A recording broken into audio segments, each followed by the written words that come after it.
Assalamualaikum warahmatullahi wabarakatuh. Dari materi yang telah kami paparkan sebelumnya mengenai sejarah pendidikan di Indonesia, di sini kami akan menjawab pertanyaan-pertanyaan dari audiens sekalian. Baik, di sini saya akan menjawab pertanyaan dari Saudara Rizkan, perwakilan dari kelompok 1. Pertanyaannya yaitu, setelah Indonesia merdeka pada tahun 1945, apa saja perubahan penting dalam sistem pendidikan kita? Bagaimana pemerintah saat itu mulai membangun pendidikan nasional yang mandiri, dan tantangan apa yang dihadapi seperti kurangnya guru atau fasilitas pendidikan? Jawabannya yaitu, setelah Indonesia merdeka pada tahun 1945, terjadi beberapa perubahan penting dalam sistem pendidikan nasional. Pemerintah Republik Indonesia yang baru berdiri berupaya melepaskan diri dari sistem pendidikan kolonial yang diskriminatif dan mulai membangun sistem pendidikan yang inklusif dan merata untuk semua lapisan masyarakat. Beberapa perubahan dan langkah pentingnya yaitu, pertama, pembentukan Departemen Pendidikan. Kedua, penggunaan bahasa Indonesia sebagai bahasa pengantar. Ketiga, pendidikan untuk semua. Pemerintah berupaya memperluas akses pendidikan bagi seluruh rakyat Indonesia. Empat, kurikulum yang berorientasi nasional. Namun, ada beberapa tantangan besar yang dihadapinya, yaitu, pertama, kurangnya guru, kedua, keterbatasan fasilitas, ketiga, kesulitan geografis, dan keempat, kondisi ekonomi. Selanjutnya, saya akan menjawab pertanyaan dari Saudara Aseng, yaitu, apa peran pesantren dalam madrasah dalam sejarah pendidikan di Indonesia? Bagaimana lembaga-lembaga pendidikan berbasis agama ini membantu mencerdaskan masyarakat sejak dulu hingga sekarang? Bagaimana mereka menyesuaikan diri dengan perkembangan pendidikan modern? Jawabannya yaitu, pesantren dan madrasah memiliki peran penting dalam sejarah pendidikan di Indonesia, terutama dalam mencerdaskan masyarakat sebelum dan setelah masa kemerdekaan. Sejak era kerajaan-kerajaan Islam di Nusantara, pesantren telah menjadi pusat pendidikan agama Islam yang tidak hanya mengajarkan ilmu agama, tetapi juga moral, etika, dan keterampilan praktis. Pesantren dipimpin oleh ulama yang dihormati dan sistemnya berbasis hubungan antara guru atau kiai dan santri. Berikut beberapa peran penting pesantren dan madrasah, yaitu pertama, pendidikan agama dan moral. Kedua, pusat pembelajaran di masa kolonial. Ketiga, perlawanan terhadap penjajahan. Dalam perkembangannya, pesantren dan madrasah mulai menyesuaikan diri dengan pendidikan modern, yaitu pertama, kurikulum yang lebih luas, ketiga, integrasi dengan sistem pendidikan nasional, dan yang terakhir yaitu penggunaan teknologi. Pertanyaan dari Saudara Nurholis Bahtiar, perwakilan dari kelompok 2, yaitu bagaimana perkembangan pendidikan untuk perempuan di Indonesia sejak masa kolonial hingga sekarang? Apa saja kendala yang dihadapi perempuan untuk bisa bersekolah pada masa itu, dan siapa saja tokoh yang berperan besar dalam memperjuangkan hak pendidikan perempuan? Jawabannya adalah, perkembangan pendidikan untuk perempuan di Indonesia mengalami perubahan signifikan sejak masa kolonial hingga sekarang. Pada masa kolonial, akses pendidikan untuk perempuan sangat terbatas, terutama bagi perempuan pribumi. Kendala utamanya adalah pandangan budaya patriarki yang menganggap perempuan lebih cocok untuk mengurus rumah tangga, serta terbatasnya sekolah yang menerima murid perempuan. Tokoh-tokoh penting yang memperjuangkan hak pendidikan perempuan yaitu, pertama, Raden Ajeng Kartini, tokoh utama yang memperjuangkan kesetaraan pendidikan bagi perempuan pribumi. Kartini mendirikan sekolah untuk perempuan dan melalui surat-suratnya ia menyoroti pentingnya pendidikan bagi perempuan. Kedua, Dewi Sartika mendirikan sekolah pertama untuk perempuan di Jawa Barat pada tahun 1904, yaitu Sakola Istri. Ketiga, Maria Walanda Maramis, tokoh dari Sulawesi Utara yang memperjuangkan pendidikan perempuan melalui organisasi pendidikan dan pembinaan wanita. Pertanyaan dari saudara Trisyamsul Ma'arif yaitu, masa demokrasi terpimpin dari Orde Lama pada tahun 1959 sampai 1965. Pertanyaannya, terdapat pada kelemahan bagian 1 yang indoktrinasi politik. Jelaskan yang dimaksud indoktrinasi politik. Jawabannya yaitu, indoktrinasi politik adalah upaya sistematis untuk menanamkan ideologi tertentu pada masyarakat secara paksa atau berulang-ulang dengan tujuan mengarahkan cara berpikir dan sikap politik mereka sesuai dengan kepentingan pemerintah atau pihak penguasa. Dan yang terakhir, pertanyaan dari saudari Aulia Safitri yaitu,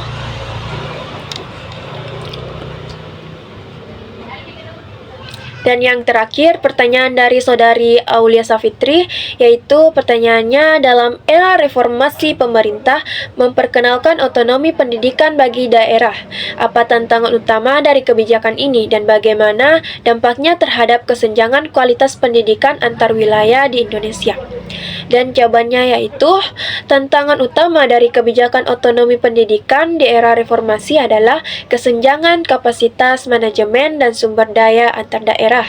Daerah dengan sumber daya lebih baik atau baik secara ekonomi maupun infrastruktur cenderung dapat meningkatkan kualitas pendidikan lebih cepat, sementara daerah tertinggal seringkali kesulitan menyediakan fasilitas guru berkualitas dan kurikulum yang memadai.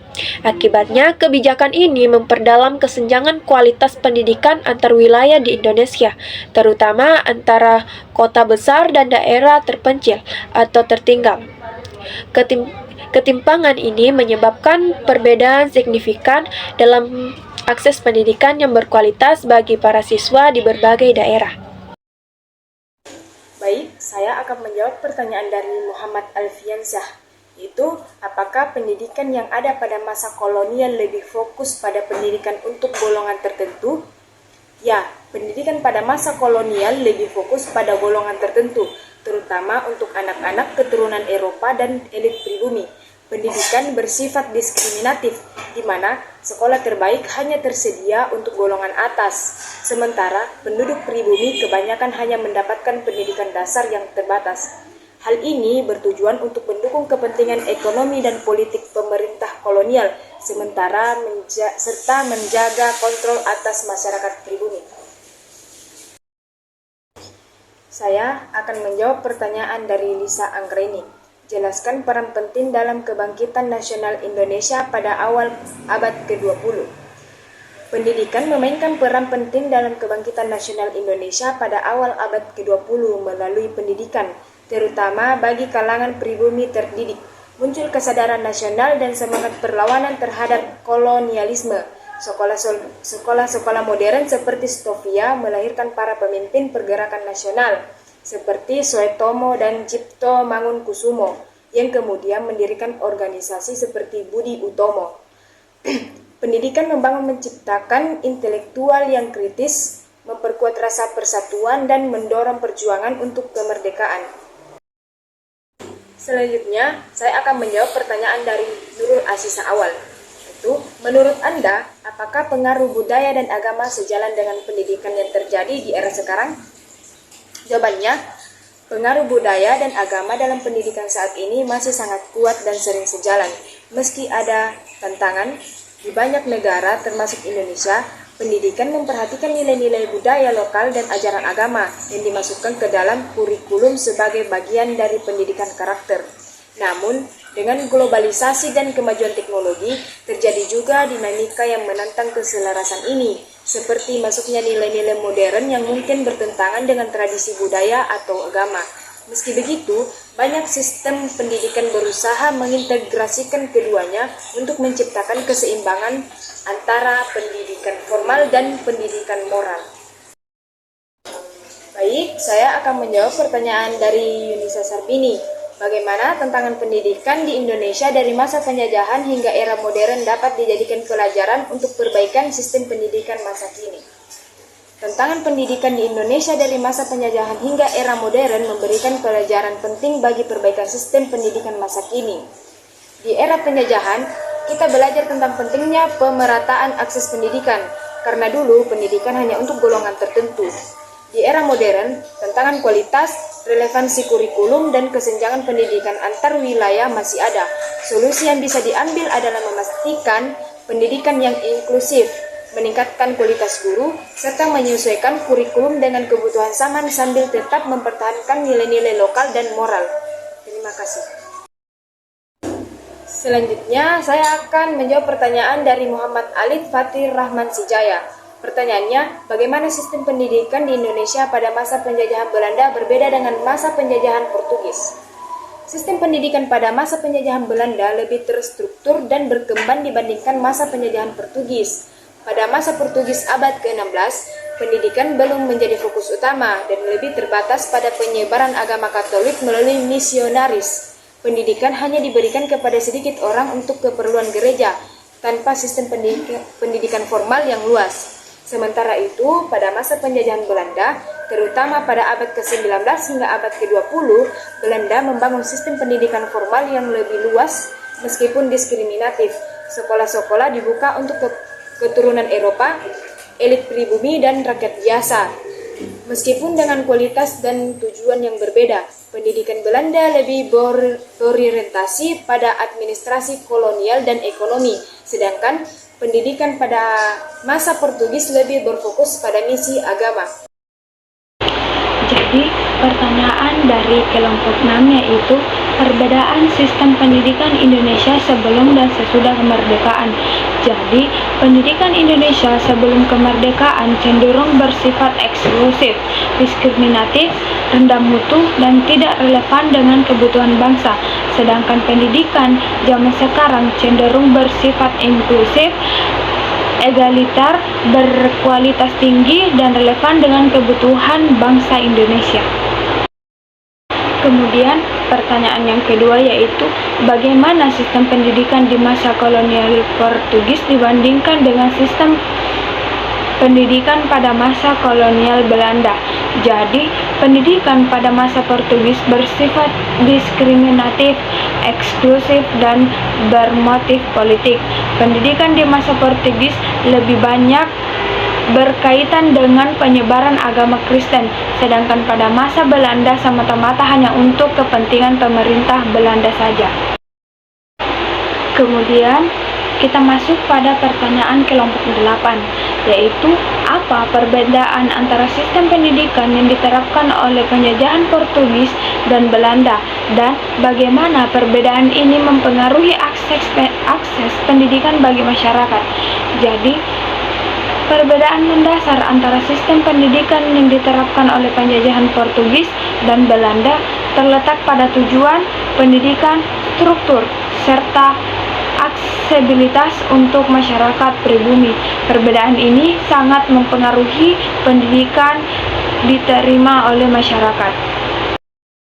Kemudian pertanyaan kedua dari kelompok 8 yaitu bagaimana peran Ki Hajar Dewantara dalam memperjuangkan pendidikan rakyat Indonesia pada masa prakemerdekaan, dan apa tujuan utama dari Tanam Mahasiswa yang didirikannya. Jadi Ki Hajar Dewantara berpendapat bahwa pendidikan harus dapat mencerdaskan pikiran rakyat dan bukan hanya untuk mempersiapkan mereka menjadi pekerja yang taat pada sistem kolonial, dan tujuannya yaitu untuk membangun sistem pendidikan yang mengarah pada kemandirian dengan mengutamakan pendidikan yang merata. Kemudian pertanyaan dari kelompok 9 yaitu bagaimana perkembangan pendidikan untuk perempuan di Indonesia sejak masa kolonial hingga sekarang, dan apa saja kendala yang dihadapi dan siapa saja tokoh yang berperan besar dalam hal ini. Jadi, pendidikan perempuan di Indonesia mengalami perubahan sangat pesat dari yang terbatas, dari diskriminatif. Kini, pendidikan bagi perempuan telah menjadi hak yang dijamin oleh negara. Kendalanya yaitu seperti budaya patriarkal, kemiskinan, dan pernikahan dini. Namun, telah banyak usaha tokoh-tokoh penting seperti Raden Ajeng Kartini dan Dwi Sartika. Saya akan menjawab pertanyaan kedua dari kelompok 9 dari Aditya Masiri. Pertanyaannya yaitu, Apa kebijakan pendidikan yang diterapkan pada masa Orde Baru tahun 1966 sampai 1998? Beberapa kebijakan pendidikan yang diterapkan pada masa Orde Baru adalah: 1. Wajib belajar dan pemerataan pendidikan. Yang kedua, pendidikan Pancasila. Yang ketiga, sentralisasi sistem pendidikan. Yang keempat, pengembangan sekolah dasar Inpres. Yang kelima, pendidikan vokasi dan teknikal. Yang keenam, penataan kurikulum dan standarisasi pendidikan. Yang ketujuh, pembinaan dan pengawasan pendidikan. Yang kedelapan, pengembangan perguruan tinggi. Kebijakan pendidikan pada masa Orde Baru ini berorientasi pada peningkatan akses dan pemerataan pendidikan. Meski di sisi lain berusaha menjaga stabilitas politik dan penguatan ideologi negara, kebijakan ini cukup efektif dalam meningkatkan angka partisipasi pendidikan, namun kurang fleksibel dalam mengakomodasi keragaman kebutuhan pendidikan di daerah-daerah. Saya akan menjawab 2 pertanyaan dari kelompok 10 dari Ibnu Rafi'i. Pertanyaan yang pertama adalah, jasa apa saja yang dilakukan Dewi Sartika pada pendidikan di Indonesia? Yang kedua, jasa apa saja yang dilakukan Ki Bagus Hadikusumo pada pendidikan di Indonesia? Yang pertama adalah jasa Dewi Sartika. Beberapa jasa yang Dewi Sartika lakukan untuk pendidikan di Indonesia adalah: 1. Mendirikan Sekolah Keutamaan Istri pada tahun 1904. Yang kedua, menyebarkan pendidikan untuk perempuan di Jawa Barat. Yang ketiga, mengubah persepsi masyarakat tentang pendidikan perempuan. Yang keempat, memperkenalkan pendidikan keterampilan hidup. Yang kelima, menjadi inspirasi dan teladan bagi pendidikan nasional. Yang keenam, meningkatkan kemandirian perempuan. Selanjutnya, kita akan membahas jasa Ki Bagus Hadikusuma. Beberapa jasa yang Ki Bagus Hadikusuma berikan untuk pendidikan di Indonesia adalah: 1. Mengembangkan pendidikan Islam melalui Muhammadiyah. Yang kedua, meningkatkan mutu pendidikan agama. Yang ketiga, mendorong pendidikan karakter berbasis Islam. Yang keempat, menyebarkan semangat nasionalisme dalam pendidikan. Yang kelima, memperjuangkan pendidikan yang terbuka untuk semua kalangan. Yang keenam, berperan dalam dasar pendidikan nasional yang berdasarkan ketuhanan. Saya akan menjawab pertanyaan dari kelompok 11. Yang pertama dari Andi Gunawan. Bagaimana peran pendidikan di Indonesia dalam memperjuangkan kemerdekaan dan membentuk identitas nasional pada masa penjajahan? Pendidikan memainkan peran penting dalam memperjuangkan kemerdekaan dan membentuk identitas nasional Indonesia pada masa penjajahan. Beberapa peran utama pendidikan dalam perjuangan kemerdekaan dan pembentukan identitas nasional adalah: 1. Meningkatkan kesadaran nasional dan identitas kebangsaan.